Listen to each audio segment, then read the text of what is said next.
बांधकाम आहे ते तरी 100%.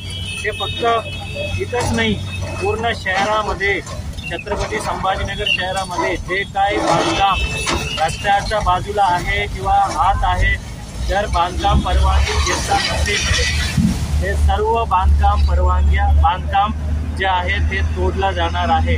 त्यामुळे मी नागरिकांना आवाहन करतो, कळकळीचा विनंती करतो की तुम्ही तुमच्या बेकायदेशीर बांधकाम असेल, परवानगी घेतला नसेल, तुम्ही ताबडतोब महापालिकेचा तुम्ही अर्ज करा, गुंठेवारी नियमानुकूल करावा. अन्यथा मला नाईलाजाने आम्ही हृदयावर दगड ठेवून तुम्हाला तोडावा लागेल. त्यामुळे मी हात जोडून विनंती करतो की तुम्ही बेकायदेशीर बांधकामांना नियमानुकूल करा. परंतु ज्या ठिकाणी रस्त्यावर बांधकाम येत असेल, बिना परवानगीचा असेल, तो 100% ते कोणाचाही असो, किती मोठ्या माणसाचा असो, ते तुटला जाणार आहे.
एक का गिरा तो टेंशन, सबका गिर रहा है तो मेरा क्या तो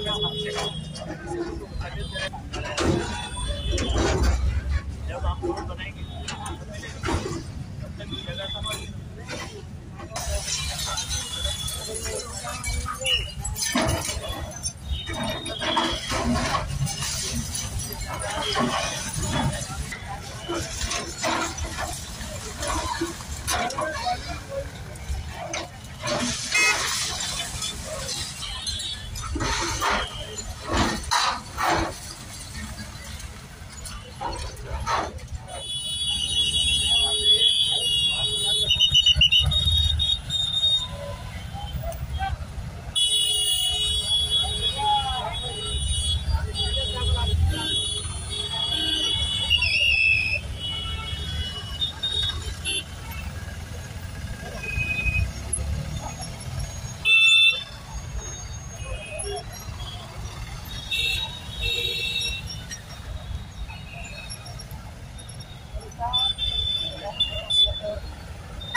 खांदे बोला ये गणेश एक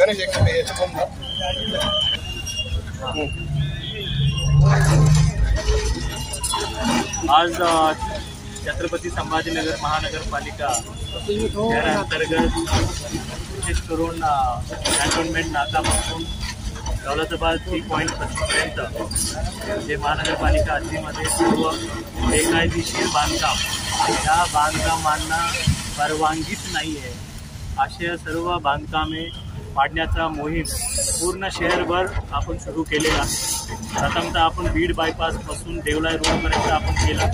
आता देवलाई रोडपासून पुढं आपण याच्यानंतर एक पारीपारीने आपण घेणार आहे. आणि आज जवळपास 600 इमारती किंवा टेम्पररी परमनंट स्ट्रक्चर्स आपण या ठिकाणी पाडण्याचं काम सुरू केलं. आज माझ्या बाजूला मिस्टर बाबूलाल महापुरे साहेब आहेत. त्यांचं बेकायदेशीर बांधकाम त्यांनी 5-6 महिन्यापूर्वीच त्यांनी बांधकाम केलं होतं, परंतु दुर्दैवाने त्याला मला तोडावं लागलं. जर ते परवानगी घेतला असता ते त्यांचा एवढा नुकसान झाला नसता. आणि तसेच शहरामध्ये आम्हाला सांगायचे की बेकायदेशीर बांधकाम तुम्ही बिना परवानगीने बांधकाम करू नका, तुम्ही परवानगी घ्या. आणि परवानगी घेत असताना काही अडचण आला नक्कीच तुम्ही आयुक्त अपर आयुक्तपर्यंत तुम्ही लगेच येऊ शकता. आणि विशेष करून आता ज्या भागामध्ये बरेच भागामध्ये बेकायदेशीर बांधकामं केल्यामुळे त्याला गुंठेवारी अधिनियमामध्ये नियमानुकूल आपल्याला करता येतं.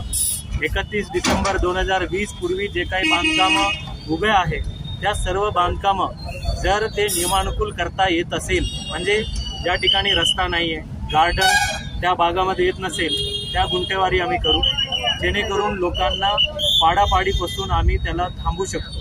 मान्य न्यायालयाच्या आदेशामध्ये सुद्धा हेच सांगितलेलं आहे, ज्या बांधकाम नियमानुकूल करता येत असेल त्या बांधकामांना लोकांनी 7 दिवसात अर्ज करावा आणि ते नियमानुकूल करता येते. आजही मी बरेच इमारती, बरेच हॉटेल, लॉन्स जे बेकायदेशीर होत्या आणि त्यांनी गुंठेवारीमध्ये नियमानुकूल करण्याच्या अनुषंगाने जवळपास 4-1 प्रकरणं त्या लगेच इमिडिएटली त्यांनी एक ॲडव्हान्स चेक म्हणून त्यांनी दिलेलं आहे, त्याला आम्ही त्या ठिकाणी थांबवलं आहे. ज्या ठिकाणी बांधकाम नियमानुकूल करता येतं ते 100% आम्ही नियमानुकूल करू, जेणेकरून लोकांच्या अनावश्यक नुकसान करण्याच्या महापालिकेचा अजिबात इच्छा नाही आहे.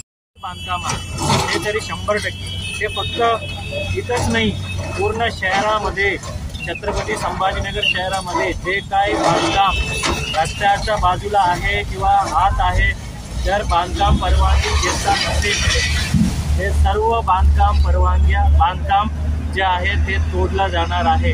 त्यामुळे मी नागरिकांना आवाहन करतो, कळकळीचा विनंती करतो की तुम्ही तुमच्या बेकायदेशीर बांधकाम असेल, परवानगी घेतला नसेल, तुम्ही ताबडतोब महापालिकेचा तुम्ही अर्ज करा, गुंठेवारी नियमानुकूल करावा.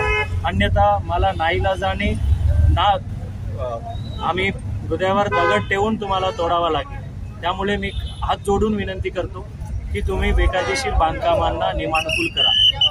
परंतु ज्या ठिकाणी रस्त्यावर बांधकाम येत असेल, विना परवानगीचा असेल, तो 100% ते कोणाचाही असो, किती मोठ्या माणसाचा असो, ते तुटला जाणार आहे.